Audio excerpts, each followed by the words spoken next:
Hey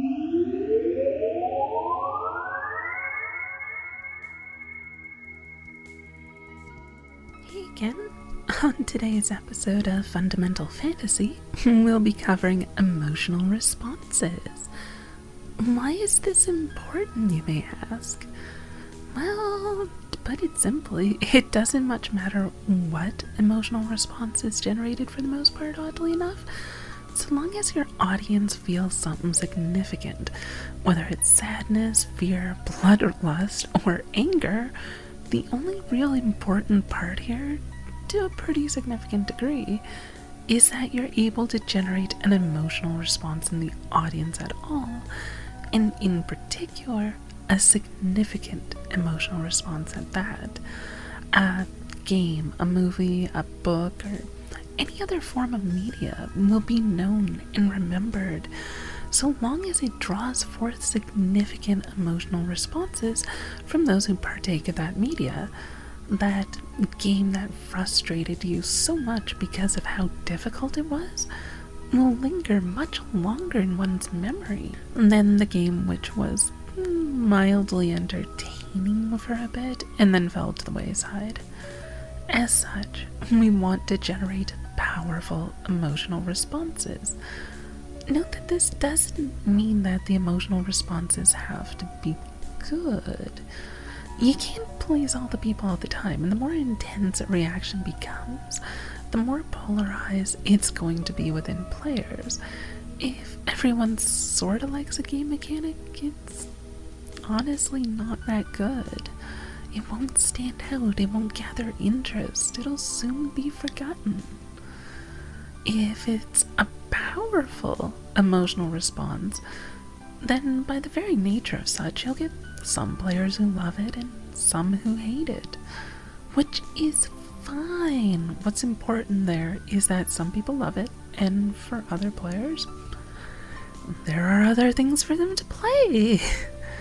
This doesn't mean if people hate a mechanic that you should include it universally.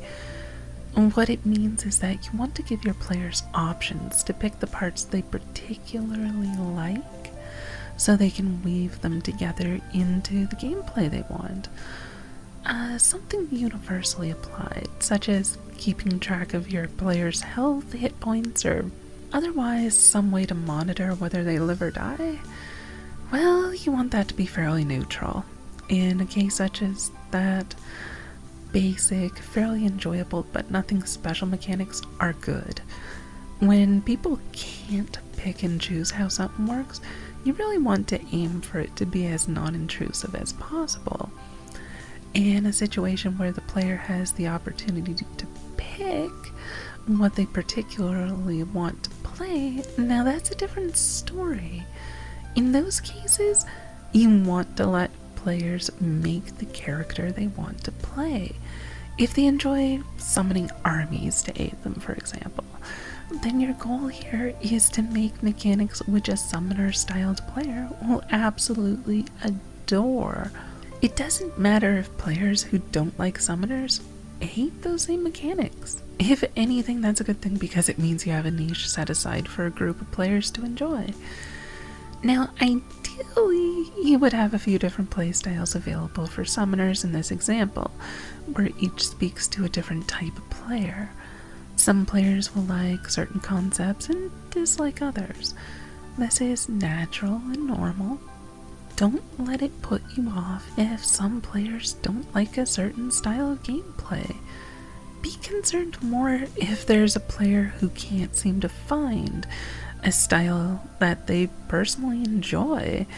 If somebody doesn't like a particular style of gameplay, it's really not that big of a deal because you're going to give them other options until they can find one that does suit them.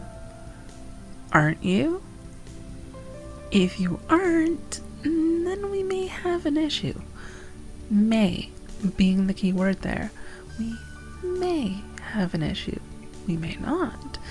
If your game is highly tailored to a specific kind of player, then you'll probably do well within that niche audience. If that audience loves your game, even if everyone else hates it, no problem. you're aiming to please that one group a great deal, and that's the important part in this case. If, however, you're aiming to draw in a much larger audience, well, then there's a problem if you're only providing a rather limited set of options, or almost no options at all, yet you still want a larger audience. If that's the case, then you want to provide at least a respectable range of options to cater to different player types, which brings us back to eliciting emotions in general. What does your game seek to draw out of the players? If it's a horror game, then fear might be pretty high up on the list. Fear of what, though? Fear of death? Fear of things worse than death? Fear which is pulse pounding and leaves the players terrified? Or a subtle, gnawing fear which leaves them unsettled? As has been stated many times before in these videos, figure out what you want to do before you try to do it. So how do you actually elicit an emotional response once you've decided what you want to do? It's a bit more tricky, and specific details will be outside the scope of a fundamental basics course such as this one.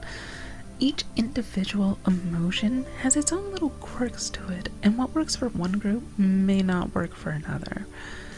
You need to study not just the emotion and how it's often used in games, but how it's used in other forms of media as well, and how it specifically is used in relation to the target audience you have in mind.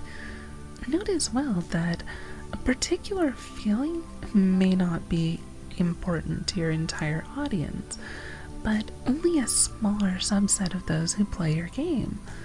If you have the dark, brooding sort of gothic Reaper style character archetype in mind, that's probably only going to appeal to that particular player type who enjoys such morose and macabre concepts.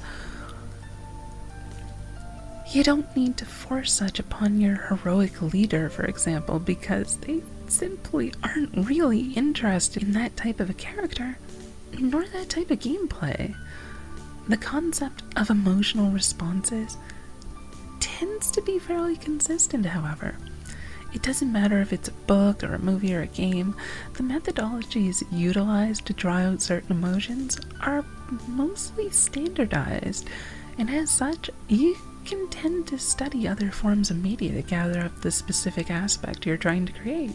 As such, yes, the title of this episode is a bit of a misnomer, as we won't be covering how to elicit specific emotions. In fact, we've largely covered what we needed to already here.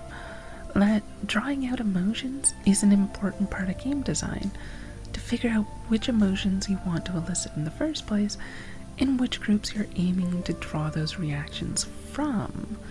In particular, that it's alright for some groups to be quite frustrated or dislike specific mechanics, so long as another group particularly enjoys such and you're not trying to force those unwanted mechanics onto a group that doesn't want them. In the end, without a strong emotional connection to a game, it will simply be forgotten and eventually lose its player base. But one which really draws out reactions of giddy, glee, or anger will linger for years to come. And with that, I'm out for this week. I'll see you next time.